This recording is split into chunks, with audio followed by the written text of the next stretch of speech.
So dealing with lenses in combination, which is more common, if you will, than at least in the scientific world, than just dealing with a lens in a single configuration, which is basically a magnifying glass, not necessarily a tool.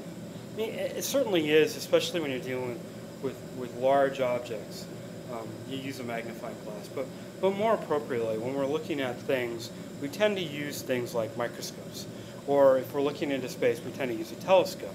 So those objects use a lens configuration that's a combination of lenses to get its magnification and get orientation and all that other stuff. So it's important that we at least combinations. How to solve a problem when dealing with lens combinations. Okay? So, like I said, relatively common in the world, especially in the scientific world.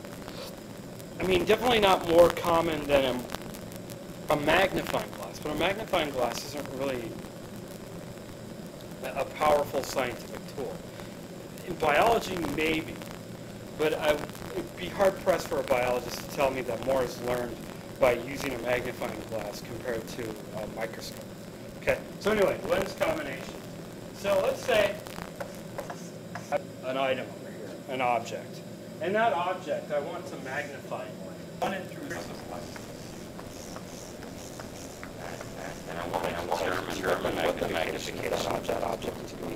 Or where the image distance, the object. I mean not image, object. So these things are important.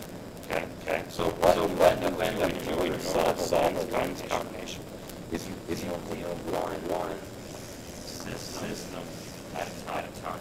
Okay. So you go back and you're able to say, I got my object distance. I know the length with this lens, and I want to determine where the image distance is.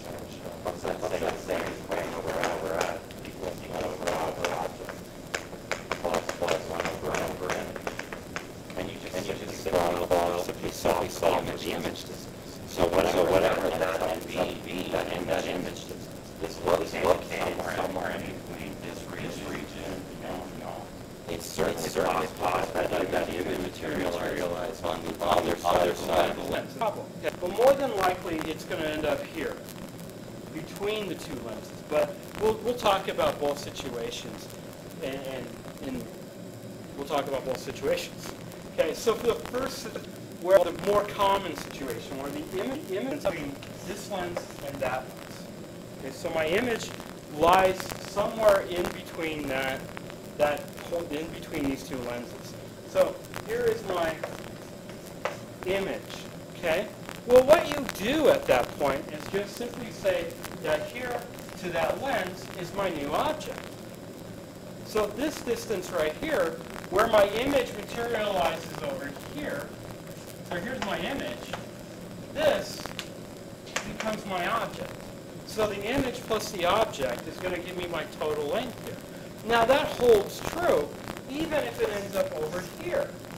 You just have to readjust what your object is actually. But we'll deal with that later. So image plus object is going to be equaling that distance in between.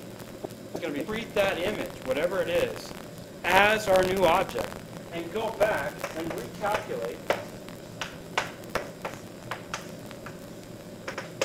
the exact same equation to determine where it ends up. Okay? That image ends up, cool, is right here. But wherever the first image ends up, gives me where the object is. Now, it's not the numerical value, obviously, because you're measuring it from here to here. Your object is just going to be measured from that point to the center of the lens. Now, what happens if that image materializes on this side of the lens? Well, that's simple. That's just a negative object. Instead of writing this as a positive number, you turn this value, and wherever it materializes, to be a negative object value, and then solve as is. Okay? So that's the solution. So if I want to determine where the image ends up, I just simply solve for the first lens and answer the result where the image is located to determine the object for the second lens. That's all I do. Okay? And if that object is on the other side of the lens, just treat that number. Now, to calculate the magnification, It's actually quite a simple process, because if you think about it mathematically, this object has been magnified, okay, as it travels through this point. So it was 2 centimeters, now it's 4 centimeters. Now when I calculate the magnification over here, it's no longer 4, or no longer 2, or multiply that 4 by its magnification. So it turns out that the total magnification of my system is just simply the product of both of the magnifications. So M1, the magnification I get through the first lens, times the magnification I get through the second lens. Okay? Cool? So that's total magnification. Now, you want to keep track of your negative signs, because with your negative signs, we'll give you whether the image is inverted, or right side up. Cool? Got it? The other thing that's interesting about this configuration is the construction of telescopes, and you can actually do this with just 2 lenses. The telescope, it turns out, that this distance in between these lenses, from this lens to this lens, is equal to the focal length of the first lens plus the focal length of the second lens.